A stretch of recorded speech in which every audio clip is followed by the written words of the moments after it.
Now Smeckledorf, basically, to say the least, needs to pop off two three stocks in a row in order to win this game, because sitting at 15 points for St. Peter's, it's a mountain to climb, basically.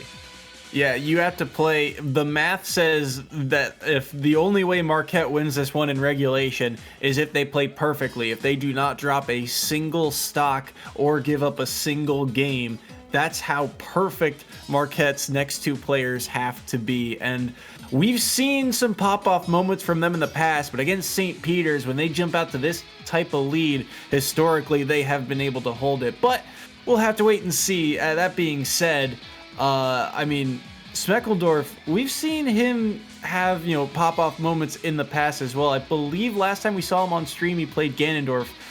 But maybe he thinks, if I've got to play, this type of play style, maybe he, changes characters. It's hard to say, really. Exactly. We need to see a few Dorias, especially from Smeckledorf, or however he likes to say it. But then, again, statistically, if I'm doing my math right, you get him and then the other player, Spencer, for Marquette.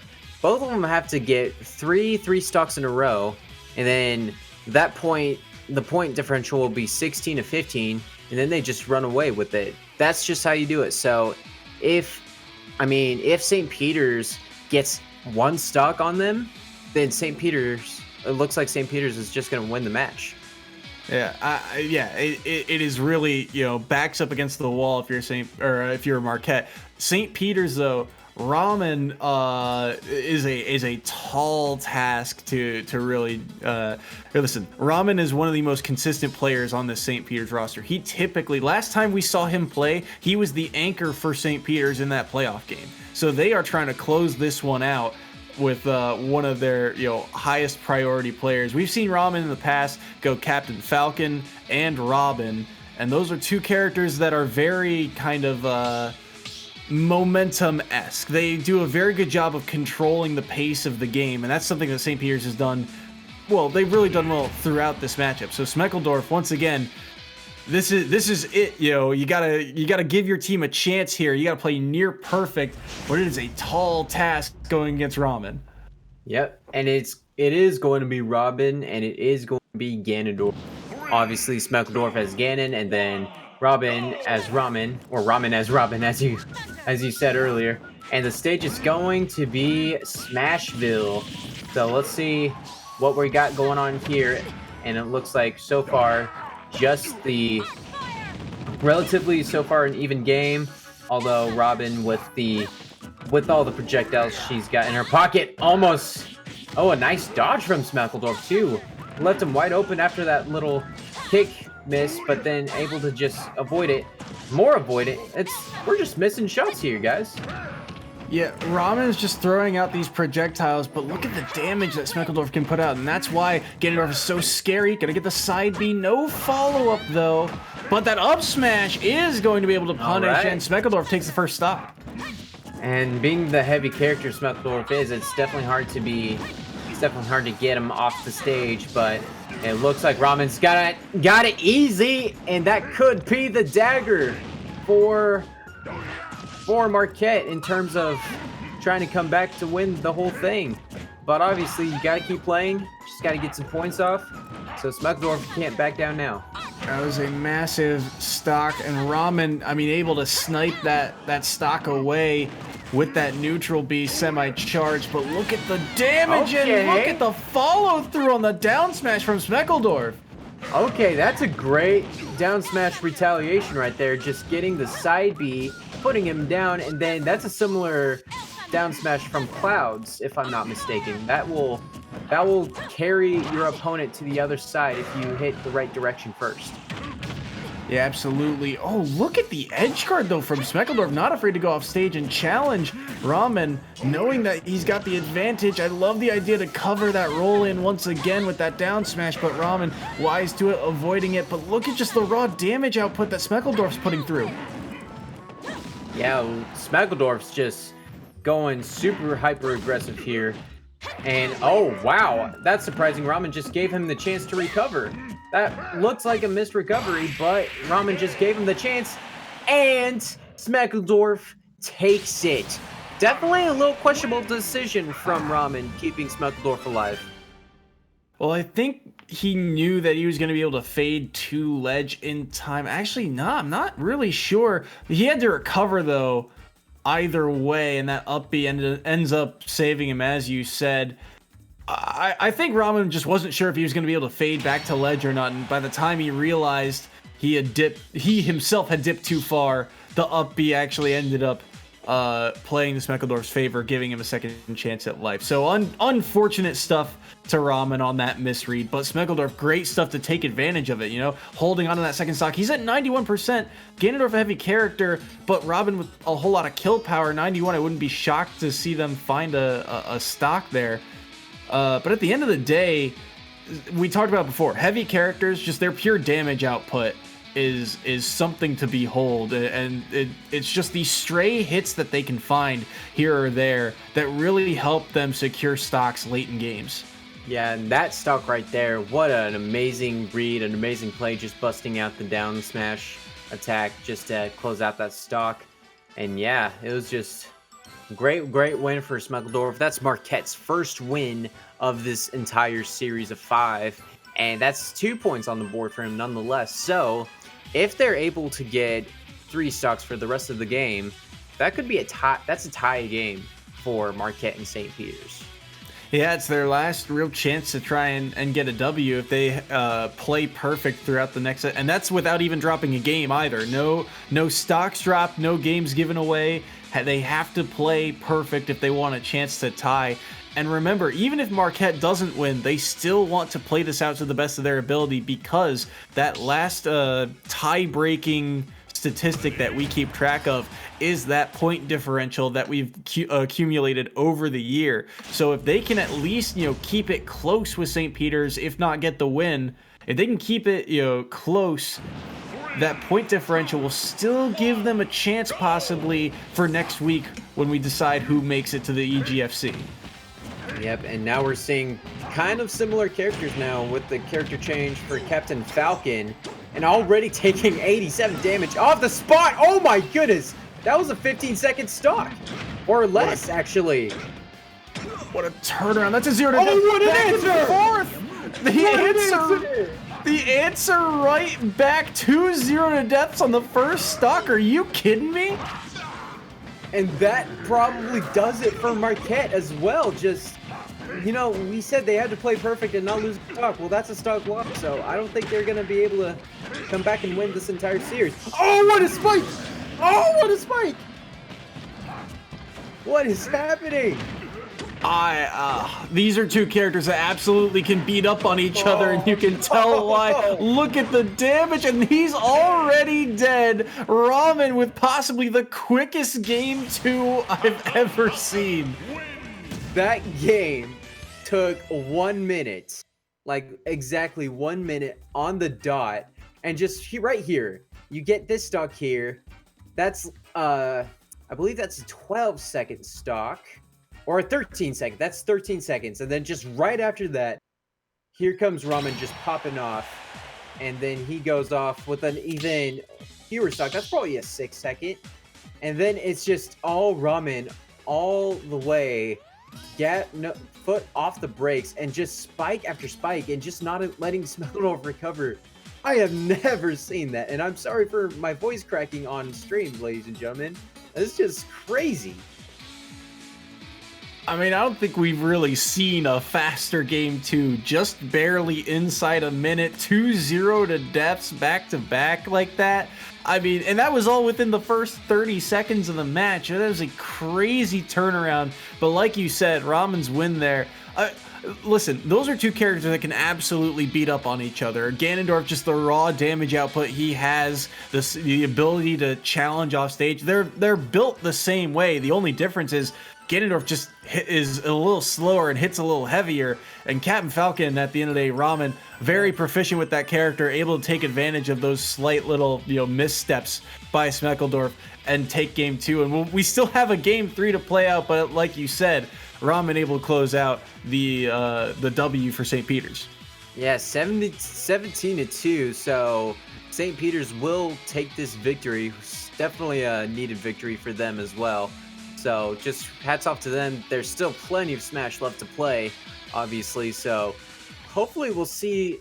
Hopefully we'll see the same matchup, because this is definitely, it's basically fighting. It's like brother versus brother, basically, where they have the exact same Smash attacks. Not a lot of people realize, but it's actually quite a few people realize. What am I saying? But it's just like the Falcon Punch, and then the Doria are just exactly the same, except the Falcon Punch takes, it goes off quicker, because Captain Falcon is definitely a quicker character to use. So really, it's just like a battle of what other attacks can you know what your opponent's going to give you, because it's basically your faster brother or your slower brother.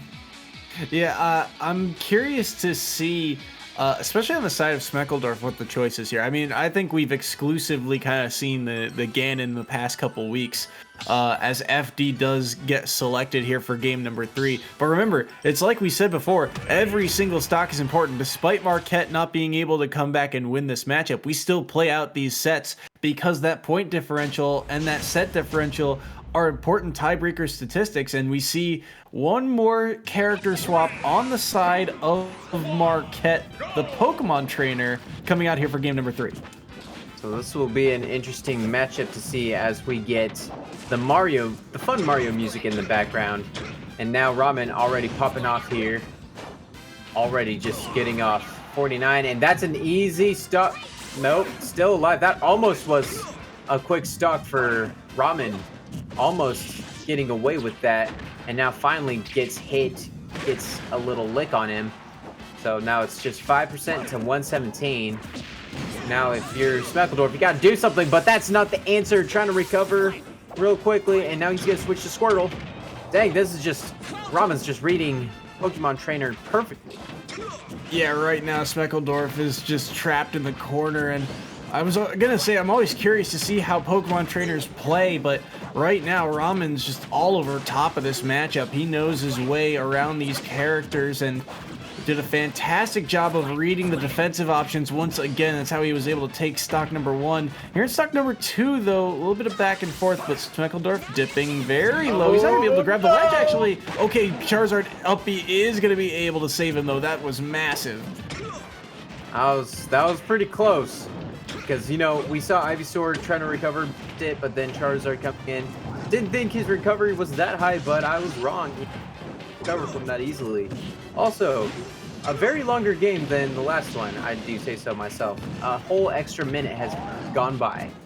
Yeah, you would think with these two types of characters, maybe this game would feel a lot faster paced, and Ramen was off to such a hot start, but Smeckledorf, I think, knows that and is trying to slow down this pace as Ramen just... I think that neutral B actually might have eaten his jump. I'll have to look back at that, but either way, stock taken for Smeckledorf and one off the board of Ramen. Yeah, Smeckledorf's just telling Ramen there that is how it feels, because, Ramen in that last game, all he did was just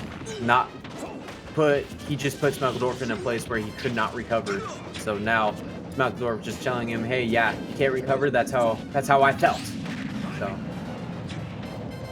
Ooh, I like the idea to try and fade there on that edge guard, just kind of waiting for Smeckledorf to do something, and then Ramen was going to react to it, but just kind of a waiting game now, and Smeckledorf again backed into a corner, trying to reverse the scenario here, but unable to find his own edge guard.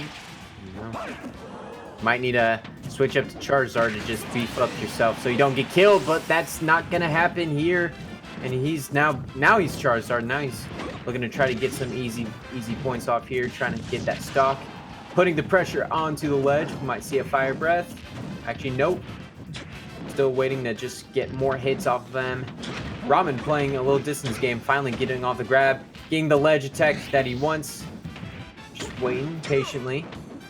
Waiting to look for that last stock. He wanted the follow-up. He got the weak hit of Nair and wanted the knee afterwards, and that side B was ambitious to say the least. Ramen goes down and spikes him for it, and that is going to be the set. That closed it out, and you know what? That's what you said earlier. Ramen's their closer for the game, and that's what he did best. Just wait. Just give him a little kick in the tail, and then Bang. Just dunks it. And wow, just what a game from Ramen.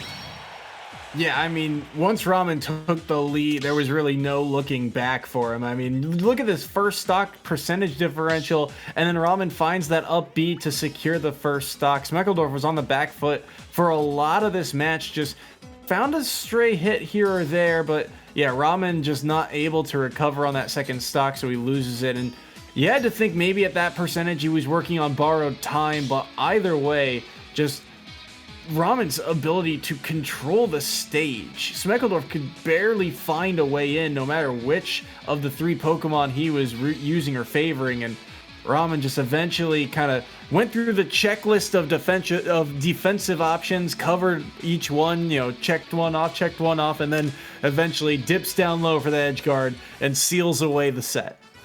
Yeah, just great all around from Ramen, just waiting for Smeckledorf to make his mistakes, and then he was just able to turn that around for him.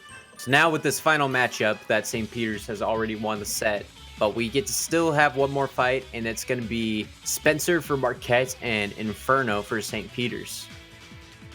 Yeah, this one should be interesting to say the least. Spencer, we've seen him time and time again play this Ness. Nesses in the EGF have had a lot of success in the past. And on the side of St. Peter's, Inferno, we've seen him go through a handful of characters here and there as well. Actually, I'm wrong. I was thinking of someone else. We've seen Inferno mostly go Bowser in the past, so a very volatile matchup to say the least. He's definitely going to try to bring the heat for St. Peter's. I mean, they already won, but, Inferno's just going to get some reps in at this time, but he's definitely, don't count him out. He's such a great character. Spencer just needs to